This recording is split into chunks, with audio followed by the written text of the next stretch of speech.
कानूनी लड़ाई के लिए लोग न्यायालय जाते हैं और न्यायालय के फैसला आने के बाद उसके निर्णय पर अमल भी करते हैं। अमल ना करने की स्थिति में उसको कोर्ट की अवमानना समझा जाता है। लेकिन उत्तर प्रदेश की सरकार और उसके विभागों ने एक या दो नहीं बल्कि हजारों मामलों में वर्डिक्ट आने के अमल नहीं किया और ना ही उच्चतम न्यायालय में कोई बात दाखिल किया। ऐसे ही समस्या से शिक्षा विभाग के कई रिटायर्ड कर्मचारी भी जूझ रहे हैं। दरअसल पूर्व में यूपी शिक्षा विभाग के अंतर्गत आने वाली एक नियम अपट्रॉन थी, जिसमें काम करने वाले कई लोग रिटायरमेंट के बाद सड़क पर आ गए थे क्योंकि कोर्ट के आदेश के बाद भी उनकी सुनवाई कहीं भी नहीं हो रही थी। शिक्षा विभाग की इस लापरवाही से कई सरकारी पेंशनर्स को बड़ी कठिनाई का सामना करना पड़ रहा है। सालों तक सरकारी सेवाएं देने के बाद भी पेंशन और सैलरी के लिए कई लोगों को बड़ी कठिनाई का सामना करना पड़ रहा है। ऐसा ही एक मामला शिक्षा विभाग के कर्मचारियों को देखने को मिला है, जहां अच्छी खासी संख्या में पेंशन उपभोक्ता अपनी सैलरी, पेंशन और तमाम तरह की सेवाओं से वंचित नजर आ रहे हैं। यहाँ तक कि तमाम लोग उच्च अधिकारी के साथ साथ कोर्ट का भी दरवाजा खटखटा चुके हैं। कोर्ट के फैसले मिलने के बाद भी सरकारी कर्मचारियों को सेवा अभी तक उपलब्ध नहीं कराई गई थी, जिसकी वजह से उनका परिवार भुखमरी की कगार पर आ चुका है। आज हम उस समस्या के बारे में बात करना चाहते हैं जिसे शासन विमुख है। अपट्रॉन के बंद हुए आज करीब 20 साल हो रहे हैं और उसके कर्मियों को विभिन्न विभागों में समायोजित किया गया, आमेलित किया गया, किंतु सभी कर्मचारी अब दर दर भटक रहे हैं क्योंकि उनके सेवानिवृत्त लाभों का भुगतान नहीं किया जा रहा है। बहुत से लोगों के वेतन का भुगतान नहीं हुआ है, किसी का लीव इनकेसमेंट भुगतान नहीं हुआ है, कुछ लोगों का ग्रेच्युटी का भुगतान भी नहीं किया गया है। इसके लिए आपने कोर्ट में कब केस किया था और कब इसका आदेश हुआ, कितना समय बीत गया है? हाँ, मैं आपको बता रहा हूँ कि इसमें 2011 में शासन ने आदेश कर दिया था कि अपट्रॉन के समस्त कर्मियों का समायोजन जिस विभाग में प्रतिनियुक्ति पे काम कर रहे हैं वहीं पे कर लिया जाए। उस क्रम में शासन ने 2013 में आदेश जारी किया कि जो लोग जहाँ काम कर रहे हैं उनको वहीं पर समायोजित करते हुए और जो है सारे लाभ उनको प्रदान किए जाएँ। सरकार या विभाग में किन लोगों से अभी तक आपने इसके लिए सिफारिश करी या मुलाकात करी है? सारे प्रत्यावेदन हम लोगों ने प्रमुख सचिव से लेकर के डायरेक्टर तक सभी को दिए और वहाँ से कोई लाभ न मिलने के कारण फिर हम लोगों ने अपने कोर्ट में एप्लीकेशन लगाई थी।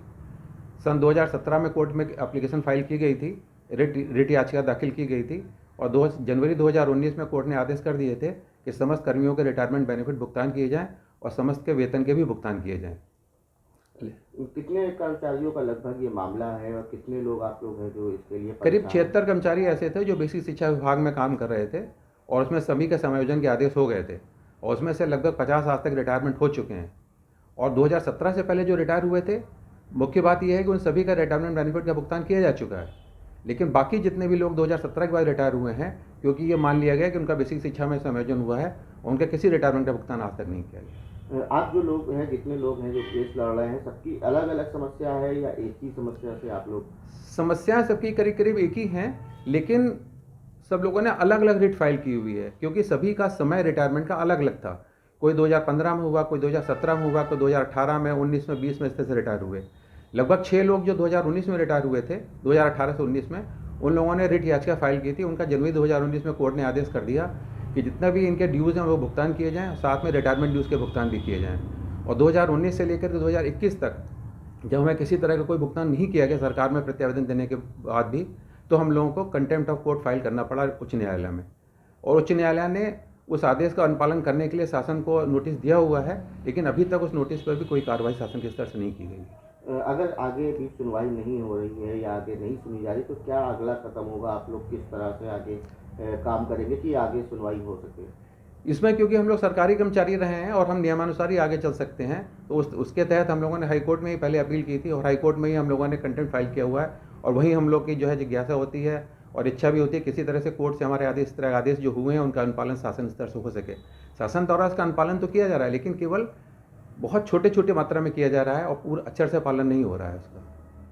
ताजा मामला शिक्षा विभाग का देखने को मिला है। यहाँ पर कई सीनियर कर्मचारी जो कि शिक्षा विभाग की सेवा देकर रिटायर्ड हो चुके हैं, उनको कठिनाइयों के साथ अपने परिवार का पालन पोषण करना पड़ रहा है। शिक्षा विभाग के कर्मचारी का कहना है कि ना ही हम लोगों को पेंशन मिली है, ना ही हम लोगों को सैलरी का पैसा जो कि बकाया है, जिसका हम कोर्ट से मुकदमा भी जीत चुके हैं और साथ ही साथ वे तमाम सेवा जो हमें शिक्षा विभाग को दी है, उसके बदले हमें जो सेवा हम लोगों को मिलनी चाहिए वो अभी तक नहीं मिल पाई है। 2017 के बाद रिटायर्ड कर्मचारियों को किसी भी सेवा से सरकार ने मुहैया नहीं कराया है। जब तक हम लोगों ने कोर्ट में अपील की तो कोर्ट से भी मुकदमा हम लोगों के हक में हुआ और शासन को ये आदेश दिया गया कि जल्द से जल्द हम लोगों का भुगतान किया जाए, लेकिन अधिकारियों की लापरवाही की वजह से हम लोगों को रोज शिक्षा विभाग के दफ्तर, चाहे वह लखनऊ हो या प्रयागराज, रोज चक्कर काटना पड़ रहा है। लेकिन फिर भी झूठी तसल्ली के अलावा कुछ हाथ नहीं आया है। कर्मचारियों का कहना है कि हम लोग सरकार से गुहार लगाते हैं कि जल्द से जल्द हम लोगों का भुगतान करे ताकि हमारा परिवार भुखमरी की मार से बच सके। मेरा नाम मनोज कुमार जेटली है।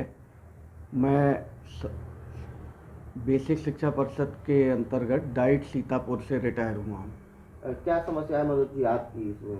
हमारी समस्या ये है कि कोर्ट में हम लोग ने किया था, उसमें जो भी निर्णय रहा उसके बाद 3 मई 2018 को बेसिक शिक्षा परिषद डायरेक्टर कार्यालय में ज्वाइन किया जैसा कि आदेश मिला था, और उसके बाद 6 महीने उपरांत ही हमको 10 अक्टूबर 2018 को पोस्टिंग मिली। लगभग 6 महीने का जो पीरियड है उस पीरियड का वेतन आज तक नहीं दिया है। इस संबंध में बेसिक शिक्षा विभाग के कई अधिकारियों से संपर्क किया, तमामों प्रत्यावेदन दिए, मगर कोई समाधान नहीं हुआ है, जबकि हमारे कुछ साथियों का भुगतान भी किया जा चुका है। और इसी तरीके से कंट्रीब्यूटरी जीपीएफ वगैरह का है, सब पेंडिंग है। डाइट लेवल पर कोई सुनवाई नहीं है, कुछ नहीं हो रहा है। हम लोग बिल्कुल भुखमरी के कागार पे आ गए। अगर आपको हमारा वीडियो पसंद आया हो तो इसे लाइक करें, सब्सक्राइब करें और साथ ही बेल आइकन दबाना ना भूलें।